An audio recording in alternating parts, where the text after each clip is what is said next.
Je m'appelle Geneviève Perron, je suis directrice de la photographie depuis une quinzaine d'années. Ça m'est arrivé jeune adulte, je devais avoir peut-être 17-18 ans. Je m'intéressais beaucoup aux arts visuels, puis à la photographie fixe.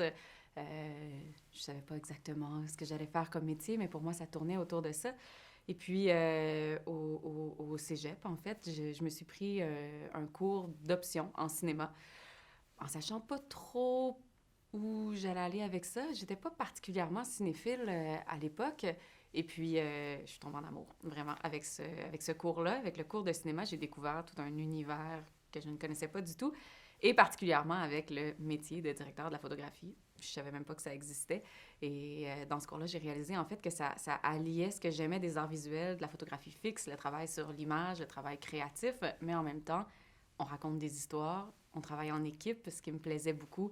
Et puis, tout ça pour faire un film qui était l'élément que je découvrais à ce moment-là. Donc, ça a vraiment été un gros coup de foudre. Ça a été assez clair à partir de ce moment-là que c'est ce que je voulais faire dans la vie. J'ai étudié à l'Université du Québec à Montréal, un programme en communication avec une spécialisation en cinéma.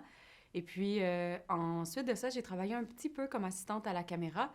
Et en parallèle, je faisais de la direction photo sur des courts-métrages avec des gens avec qui j'étais allée à l'école ou d'autres copains. Et il y a entre autres le mouvement Kino, en fait, qui a été un passage très important pour moi. J'ai participé beaucoup à ce mouvement-là au début. Et puis, j'ai fait peut-être une cinquantaine là, de courts-métrages avec eux. Ça m'a permis vraiment de pratiquer mon métier. Puis, petit à petit, ben, ces gens-là se sont mis à faire des projets un peu plus gros. Je les ai suivis. Et puis, de fil en aiguille, ma carrière s'est amorcée. Je me questionne toujours, en fait, à savoir quelle est la meilleure direction à adopter pour un projet en particulier. C'est vraiment mon approche quand je travaille. Puis c'est aussi ce qui me fascine, là, de trouver vraiment quelle est la bonne approche de direction photo pour ce projet-là en particulier, qui demande peut-être une approche qui est complètement différente du projet d'avant et du projet suivant. Donc, je fais beaucoup de recherches auprès de justement mon passé en art visuel participe à ça. Donc, auprès d'autres artistes, de photographes, d'autres directeurs photo aussi, des images de films. Je m'enrichis un peu de ce qui se fait autour, beaucoup de discussions avec les réalisateurs pour vraiment trouver quelle est la bonne approche, que ce soit au niveau des couleurs, de la texture, du contraste, de la lumière pour ce projet-là en particulier. Je pense que c'est ce qui caractérise mon approche, la réflexion en amont. Je suis pas une très bonne improvisatrice. Pour moi, je suis une traductrice. Je traduis la vision d'un réalisateur et un scénario en images concrètes à l'écran. Pour moi, c'est vraiment mon rôle d'être une traductrice à ce niveau-là. Je pense que mon principal défi en tant que directrice photo et en tant que femme, c'est la confiance en soi. Je suis arrivée dans le métier à un moment où il y avait très peu de modèles féminins. Heureusement, il y en a de plus en plus maintenant, ce qui est j'imagine, très chouette pour les nouvelles directrices photo qui arrivent dans l'industrie. Mais moi, quand je suis arrivée, j'en connaissais pas de directrice photo. Tous les directeurs photo que j'admirais étaient des hommes. Donc, c'était très difficile pour moi de trouver en moi la légitimité de faire ce métier-là. Et ça s'est donc concrétisé par des enjeux de confiance, donc de toujours me demander un certain sentiment d'imposture, en fait.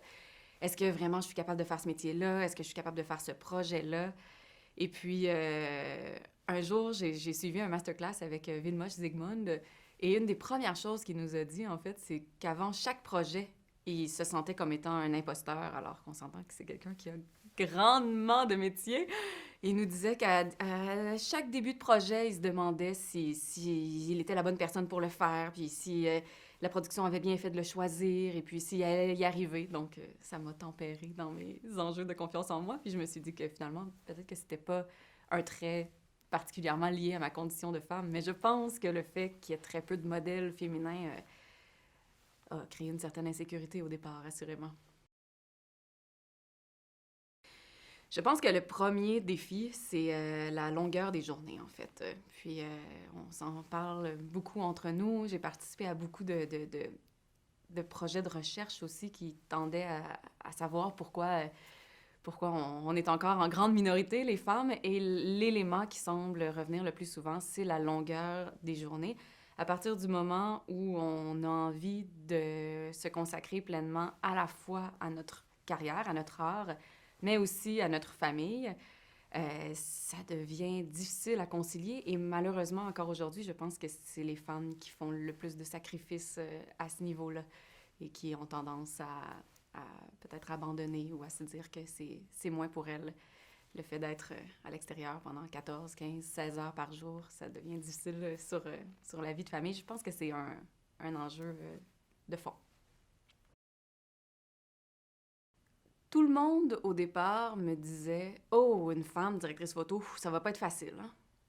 J'aurais aimé ça qu'on me dise «Une femme directrice photo, sais-tu quoi? Ça n'a pas besoin d'être si difficile que ça.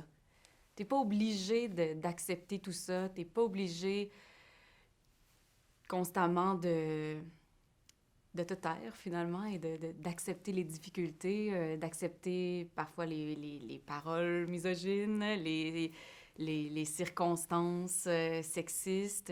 On n'a pas à accepter ça. Et je pense que c'est le conseil que j'aurais aimé avoir. Donc plutôt que de me faire rappeler constamment que ça allait être difficile, ben me dire que ça n'a pas à être si difficile que ça finalement. On peut prendre notre place et puis on peut parler quand les circonstances nous semblent irrespectueuses ou pas ce qu'elles devraient être. Je crois qu'un des traits de caractère qui fait de moi une bonne directrice photo, ça peut paraître un peu contradictoire, mais pour moi, ce l'est pas. Je crois que c'est l'écoute. Je suis quelqu'un qui aime beaucoup être attentive aux envies du réalisateur. J'aime entrer dans la tête du réalisateur avec lequel je travaille. Donc, j'ai cette écoute-là. Écoute aussi envers... Je travaille autant en fiction qu'en documentaire. Donc, écoute en documentaire envers les sujets, envers une écoute envers ce qui se passe, le contexte. Et je pense que c'est une très grande qualité à acquérir pour un directeur photo. On se concentre souvent sur les yeux, qui sont notre premier outil, mais je pense que d'avoir une sensibilité auditive à ce qui se passe, à ce qui se passe devant nous, c'est tout aussi important, je crois. Je pense que la plus grande leçon que j'ai apprise, c'est un peu un cliché de le dire, mais c'est que ce ne sont pas les lumières qu'on allume qui sont importantes, ce sont celles qu'on éteint. C'est une leçon que j'ai apprise assez tôt, puis je tente de l'appliquer dans presque tous mes projets. Il y a un moment donné où je me répète cette phrase et c'est un chef éclairagiste en plus qui me l'avait dite au départ et je trouve que c'est tellement vrai, c'est tellement vrai. Puis il y a eu un moment où ça s'est imposé à moi d'une façon toute particulière sur le film Camion, en fait, de Raphaël Ouellette. On devait tourner une scène qui était une scène assez importante dans le film, et puis il y a eu une panne de courant. Et puis, on n'avait pas de gros générateurs avec nous. C'était un film indépendant. On travaillait plutôt... je pense qu'on travaillait avec des tie-ins directement dans la boîte électrique, il me semble. Et puis, panne de courant généralisée là, dans toute la région, en fait. Là. Donc, on appelle Hydro-Québec, tout ça. Pas d'électricité là, pour la prochaine journée, disons. Je me souviens plus exactement, ça fait quelques années. Mais voilà, donc on se demande qu'est-ce qu'on fait, est-ce qu'on replace cette scène-là dans l'horaire plus tard, donc on réfléchit, on réfléchit, on réfléchit. Et finalement, on a décidé de la tourner quand même, pour diverses raisons. Puis on avait un tout petit générateur là, qui me permettait de brancher une seule lampe ou presque. Puis donc, j'ai complètement repensé à ma façon dont j'allais éclairer cette scène-là. J'avais prévu un setup de lumière assez imposant. Et finalement, je l'ai faite vraiment, là, une petite lampe, une ampoule, c'est à peu près tout. Et c'est la scène dont je suis la plus fière de tout le film. Et finalement, et le réalisateur et moi, on s'en est parlé souvent par la suite. On est super contents de cette scène-là et elle est bien meilleure que si je l'avais éclairée comme je l'avais pensé au départ. Donc à ce moment-là, ça a été une application directe donc de cette leçon. Je crois que le moment décisif pour moi, ça a été le premier long métrage de fiction que j'ai fait. J'étais assez jeune, en fait, quand j'ai fait mon premier long métrage. J'avais même pas 30 ans. Et puis, c'était tout un passage. J'avais fait beaucoup de courts-métrages, puis là, j'arrivais. Un film à vocation, en plus, assez grand public, assez commercial. C'est un film qui allait être beaucoup vu. C'est un film qui s'appelle Le Journal d'Aurélie Laflamme. Il y a eu un 2, mais j'ai fait le premier. Film pour adolescents, donc tout un univers avec lequel j'étais pas si familière, moi qui venais du court-métrage indépendant un peu de festival. Donc ça a été vraiment un moment très décisif dans ma carrière, la première fois où je travaillais avec de très grosses équipes. Je l'avais fait un peu en publicité, mais là, à plus long terme, sur un film, c'était autre chose. Une maison de production établie, un tournage d'une trentaine de jours, contrairement aux autres tournages que j'avais faits qui étaient beaucoup plus courts.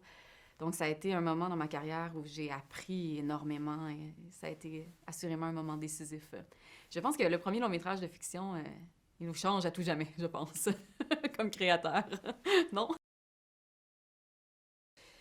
Je pense que le point culminant de mon travail, je crois que c'est le film Camion de Raphaël Ouellette. C'est le film que j'ai fait dont je suis c'est dur, c'est difficile de dire ça, c'est comme choisir entre ses enfants. Mais c'est un film dont je suis particulièrement fière, fière du film en tant que tel, fière de mon travail sur le film. Pour moi, une direction de la photographie qui est réussie, c'est une direction de la photographie qui est vraiment cohérente avec le projet qu'on fait. Et dans ce film-là, je pense que ça a fonctionné. Je pense qu'à la fois la direction photo, le jeu des comédiens, la musique, le travail sur le son, je crois que tous les éléments sont très cohérents avec la vision que Raphaël, le réalisateur, avait. Et je pense que ça fait un projet, je le revois à intervalles réguliers, disons, et à chaque fois, je suis particulièrement fière de ce film-là et ça a enligné certaines choses dans ma carrière pour la suite. Ouais. L'industrie a beaucoup changé depuis que j'ai commencé ma carrière. En fait, j'ai eu la chance d'arriver dans l'industrie à un moment charnière, c'est-à-dire que les premiers projets que j'ai faits étaient tournés en pellicule. Et donc, après peut-être 5, 6 ans de travail, j'ai vécu la révolution vers le numérique. Donc, j'ai vraiment été présente dans le passage important pour notre industrie entre l'argentique et le numérique, quoi qu'on continue de tourner en argentique de nos jours, mais il y a eu quand même un grand remous, disons, dans notre milieu. Alors, c'est sûr que ça a beaucoup changé. Avec le numérique, est arrivé plein de choses, les caméras plus sensibles, l'éclairage au LED qui fonctionne bien avec le numérique, les équipes de travail qui ont eu tendance à réduire. Bref, il y a eu plein de changements au niveau de l'industrie depuis le début de ma carrière. Mais je ne trouve pas que ça change mon rôle de directrice photo. Pour moi, mon travail reste toujours le même. Mon travail, c'est de prendre un scénario, de prendre la vision d'un réalisateur et de transformer tout ça en un film, en des images, de réfléchir à une façon d'éclairer, une façon de tourner des comédiens ou des personnages en documentaire, un choix de couleur, un choix de texture. Pour moi, la réflexion reste la même, même s'il y a eu de grands changements concrets dans notre industrie. Je ne trouve pas que ça change mon travail. Pour moi, mon travail est resté le même depuis le début. C'est d'essayer de faire les images les plus pertinentes et intéressantes possibles pour le projet que je fais. S'il y avait un élément que j'aimerais voir s'améliorer dans notre industrie, c'est définitivement l'idée d'être plus vert, plus écolo. Je trouve ça très dommage. On est dans une ère où on en entend parler partout. On essaie, pour la plupart d'entre nous, à la maison, on essaie de consommer moins, de recycler, on fait du compost. Et puis pourtant, dans notre industrie, ça se reflète relativement très peu. Je suis toujours bien désarçonnée d'arriver sur un plateau puis de voir qu'on est encore enterré de bouteilles d'eau en plastique. Les gens amènent très peu leurs gourdes. Il y a très peu de... On est submergé par le styromousse, alors qu'on sait qu'on devrait s'en éloigner. Les ustensiles en plastique, les pailles, tout ça, qui sont des choses qu'on essaie pour la plupart d'éviter dans notre vie privée. Puis au travail, mais c'est comme si toutes ces considérations-là n'existaient plus. Presque pas de compost sur les plateaux. La plupart des éléments qu'on utilise, même en éclairage, je pense par exemple aux gélatines, ça se recycle pas. Donc, à quand des avancées? C'est dommage, on est un milieu artistique, on devrait être à l'avant-garde de tout ça, on devrait être progressiste, et puis non, on est 50 ans en arrière comparé à plusieurs autres industries.